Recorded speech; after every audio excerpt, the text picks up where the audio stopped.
ಆಜಿ ಮಸಾಲ. ಎಂತ ಅಡಿಗೆಯ ರುಚಿಯಾಗೋ ರಹಸ್ಯವು 20 ರೂಪಾಯಿ.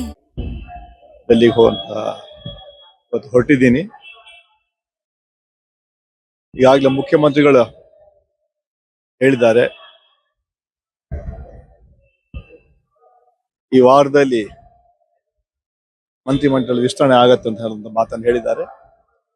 ಅಂತಿಮವಾಗಿ ಹೈಕಮಾಂಡ್, ಮುಖ್ಯಮಂತ್ರಿಗಳು ಹಾಗೂ ಹಿರಿಯ ಮುಖಂಡರು ತೀರ್ಮಾನ ತಗೊಳ್ತಾರೆ ಯಾವಾಗ ಕಪಟ ಬದಲಾವಣೆ ಆಗ್ಬೇಕಂತ. ಈ ವಾರದಲ್ಲಿ ಆಗ್ಬೋದು ಅಂತ ವಿಶ್ವಾಸ ಇದೆ.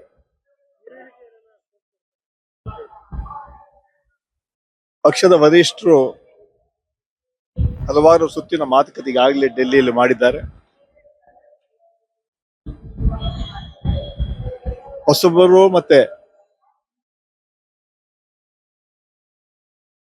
ಹಳಬರ ಬಗ್ಗೆ ಚರ್ಚೆ ಈಗಾಗಲೇ ಆಗ್ತಾ ಇದೆ. It will be A mixture of seniors and youngsters. ಹಿರಿಯರು ಮತ್ತೆ ಯುವಕರಿಗೆ ಅವಕಾಶ ಸಿಗತ್ತ ಸಾಧ್ಯತೆ ಇದೆ. ಅಂತಿಮ ತೀರ್ಮಾನ ವರಿಷ್ಠರು.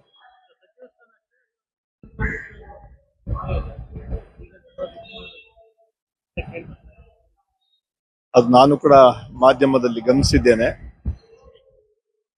ಆ ತೀರ್ಮಾನಗಳ ವರಿಷ್ಠರು ಮಾಡ್ತಾರೆ. ಅದರಿಂದ ಈ ಹಂತದಲ್ಲಿ ಚರ್ಚೆ ಆಗೋದಿಲ್ಲ. ಆ ವಿಚಾರವಾಗಿ ವರಿಷ್ಠರು ಹೈಕಮಾಂಡ್ ತೀರ್ಮಾನ ತಗೊಳ್ತಾರೆ. ಡೆಲ್ಲಿಗೆ ಹೋದ್ಮೇಲೆ ಮುಖಂಡರು ಭೇಟಿ ಮಾಡೋದು ಯಾವತ್ತು ಅದು ವಿಚಾರ. ಹೈಕಮಾಂಡ್ ಡೆಲ್ಲಿ ಇದ್ದಾರೆ, ಕಾಂಗ್ರೆಸ್ ಅಧ್ಯಕ್ಷರಿದ್ದಾರೆ, ಜನರಲ್ ಸೆಕ್ರೆಟರಿಗಳಿದ್ದಾರೆ, ಹಿರಿಯ ನಾಯಕರಿದ್ದಾರೆ, ರಾಹುಲ್ ಗಾಂಧಿ ಇದ್ದಾರೆ. ಅಲ್ಲಿ ಭೇಟಿ ಮಾಡುವಂತಹ ಪ್ರಯತ್ನಗಳು ಕೂಡ ಮಾಡ್ತೀವಿ. ಆ ಹಿನ್ನೆಲೆಯಲ್ಲಿ ಇವತ್ತು ಡೆಲ್ಲಿಗೆ ಹೊರಟಿದ್ದೀನಿ. ವರಿಷ್ಠ ಭೇಟಿ ಮಾಡುವಂತಹ ಕೆಲಸ ಕೂಡ ನಾವು ಮಾಡ್ತೀವಿ. ಡೆಲ್ಲಿಗೆ ಹೋಗುವಂತ ಇವತ್ತು ಹೊರಟಿದ್ದೀನಿ. ಈಗಾಗಲೇ ಮುಖ್ಯಮಂತ್ರಿಗಳು ಹೇಳಿದ್ದಾರೆ, ಈ ವಾರದಲ್ಲಿ ಮಂತ್ರಿಮಂಡಲ ವಿಸ್ತರಣೆ ಆಗತ್ತೆ ಅಂತ ಹೇಳುವಂತ ಮಾತನ್ನು ಹೇಳಿದ್ದಾರೆ. ಅಂತಿಮವಾಗಿ ಹೈಕಮಾಂಡ್, ಮುಖ್ಯಮಂತ್ರಿಗಳು ಹಾಗೂ ಹಿರಿಯ ಮುಖಂಡರು ತೀರ್ಮಾನ ತಗೊಳ್ತಾರೆ ಯಾವಾಗ ಕಪಟ ಬದಲಾವಣೆ ಆಗ್ಬೇಕಂತ. ಈ ವಾರದಲ್ಲಿ ಆಗ್ಬೋದು ಅಂತ ವಿಶ್ವಾಸ ಇದೆ.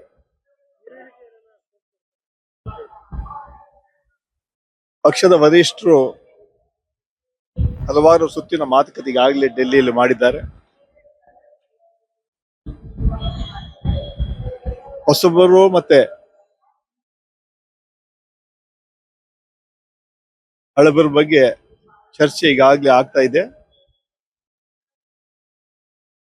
It will be A mixture of seniors and youngsters.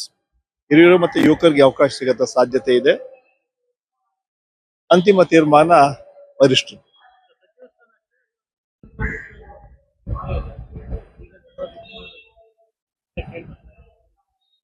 ಅದು ನಾನು ಕೂಡ ಮಾಧ್ಯಮದಲ್ಲಿ ಗಮನಿಸಿದ್ದೇನೆ. ಆ ತೀರ್ಮಾನಗಳ ವರಿಷ್ಠರು ಮಾಡ್ತಾರೆ. ಅದರಿಂದ ಈ ಹಂತದಲ್ಲಿ ಚರ್ಚೆ ಆಗೋದಿಲ್ಲ. ಆ ವಿಚಾರವಾಗಿ ವರಿಷ್ಠರು ಹೈಕಮಾಂಡ್ ತೀರ್ಮಾನ ತಗೊಳ್ತಾರೆ. ಡೆಲ್ಲಿಗೆ ಹೋದ್ಮೇಲೆ ಮುಖಂಡರು ಭೇಟಿ ಮಾಡೋದು ಯಾವತ್ತು ಅದು ವಿಚಾರ. ಹೈಕಮಾಂಡ್ ಡೆಲ್ಲಿ ಇದ್ದಾರೆ, ಕಾಂಗ್ರೆಸ್ ಅಧ್ಯಕ್ಷರಿದ್ದಾರೆ, ಜನರಲ್ ಸೆಕ್ರೆಟರಿಗಳಿದ್ದಾರೆ, ಹಿರಿಯ ನಾಯಕರಿದ್ದಾರೆ, ರಾಹುಲ್ ಗಾಂಧಿ ಇದ್ದಾರೆ. ಅಲ್ಲಿ ಭೇಟಿ ಮಾಡುವಂತಹ ಪ್ರಯತ್ನಗಳು ಕೂಡ ಮಾಡ್ತೀವಿ. ಆ ಹಿನ್ನೆಲೆಯಲ್ಲಿ ಇವತ್ತು ಡೆಲ್ಲಿಗೆ ಹೊರಟಿದ್ದೀನಿ. ವರಿಷ್ಠ ಭೇಟಿ ಮಾಡುವಂತಹ ಕೆಲಸ ಕೂಡ ನಾವು ಮಾಡ್ತೀವಿ.